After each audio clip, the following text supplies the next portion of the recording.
الذين قال لهم الناس إن الناس قد جمعوا لكم فاخشوهم فزادهم إيمانا وقالوا حسبنا الله ونعم الوكيل. إذا فقد تجردوا من نفوسهم ومن حولهم ومن قوتهم ومن عددهم ومن أي شيء إلا أن يقولوا الله كافينا وهو نعم الوكيل لمن عجز عن إدراك بغيته. ولكن المهم أن تكون دائما في حضانة ربك. فاتنا أن نقول أن صحابة رسول الله وآل بيت رسول الله أخذوا هذه الجرعة الإيمانية واستنبطوا منها الكثير في حل قضاياهم.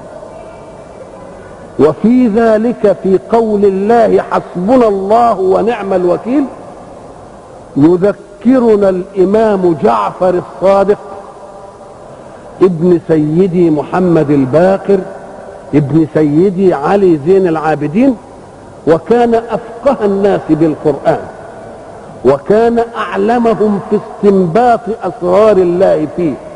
يأخذ من هذه وهي قول الحق حسبنا الله ونعم الوكيل، يقول فيها قضية عجبت لمن خاف. يعني هو يتعجب لإنسان أدركه الخوف من أي شيء يخيف، والإنسان لا يخاف إلا أمرا ينقض عليه رتابة راحته ويقلقه ويهدده في سلامه وأمنه واطمئنانه، ذلك ويكون مصدرا معلوما. فإذا ما تعرض المؤمن لمثل ذلك، هي قضية نفعت الجيش كله في معركته مع الكفار، فحين يأخذ الفرد هذه الجرعة ينبهنا سيدنا جعفر الصادق إليها لنفزع إليها عند كل ما يخيف. قال عجبت لمن خاف، ولم يفزع إلى قول الله سبحانه حسبنا الله ونعم الوكيل.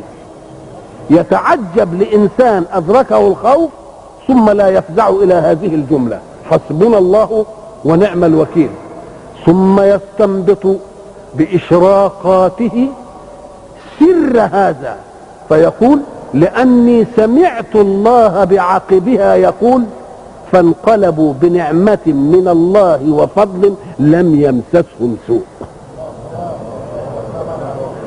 وانظروا إلى قول سيدنا جعفر الصادق فإني سمعت الله بعقبها.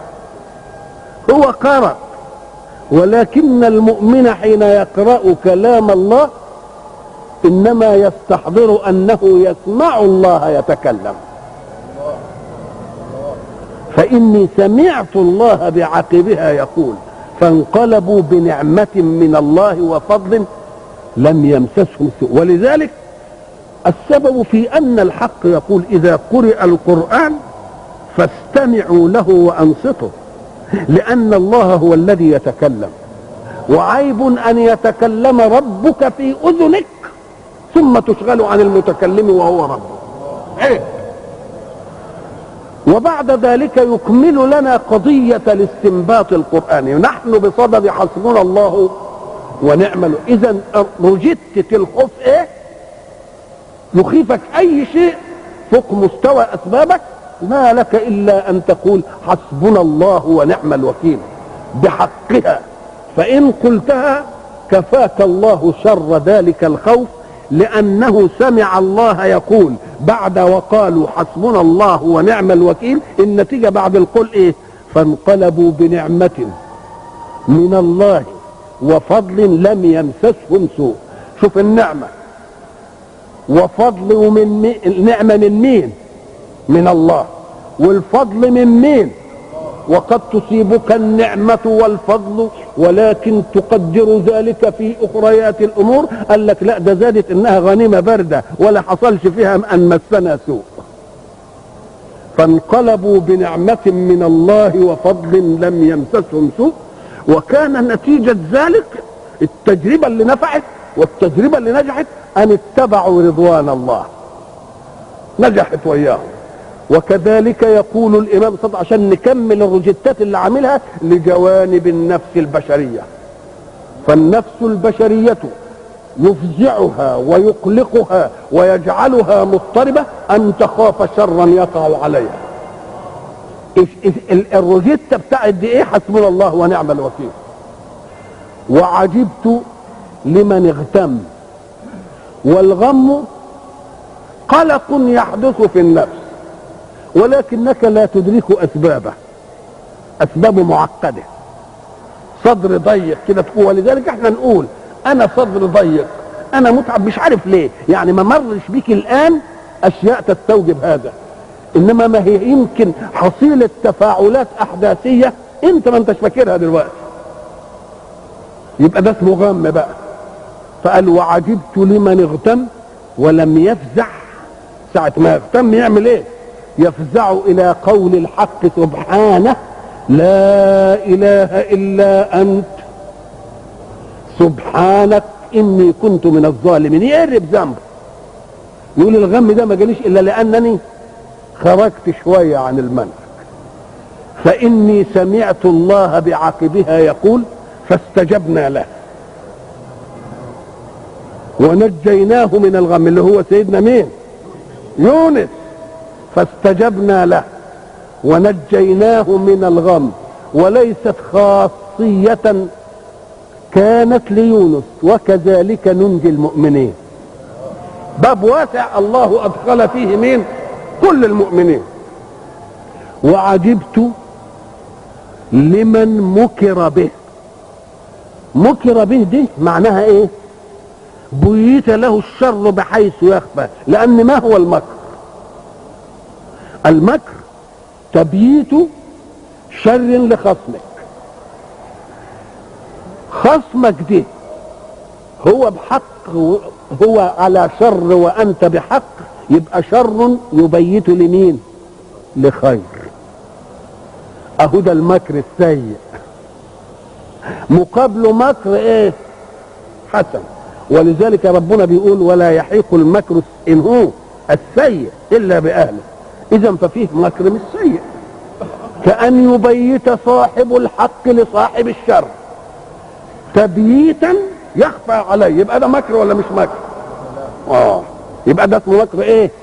ولذلك ربنا قال افطنوا إلى دي فإن كانوا يمكرون ويبيتون هم يبيتون، إنما إن بيتوا على الخلق جميعا لا يبيتون عليه.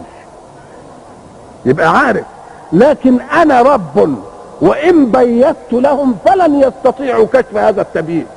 يبقى أنا خير الماكرين ولا مش خير الماكرين؟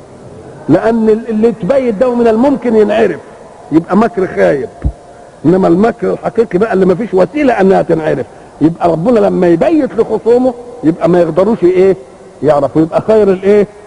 خير الماكرين.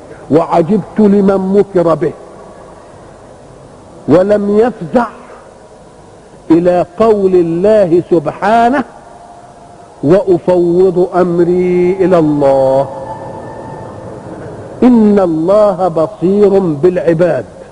فإني سمعت الله بعقبها يقول فوقاه الله سيئات ما مكروا. وعجبت لمن طلب الدنيا. حتى اللي يطلب الدنيا وعايز نعمة واسعة وعايز جاه وعايز ثراء برضه ربنا هنا قال وعجبت لمن طلب الدنيا وزينتها كيف لا يفزع إلى قول الله ما شاء الله لا قوة إلا بالله.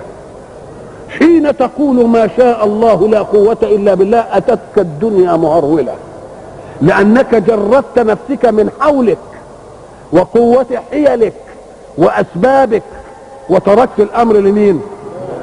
فإني سمعت الله بعقبها يقول أي في صاحب الجنة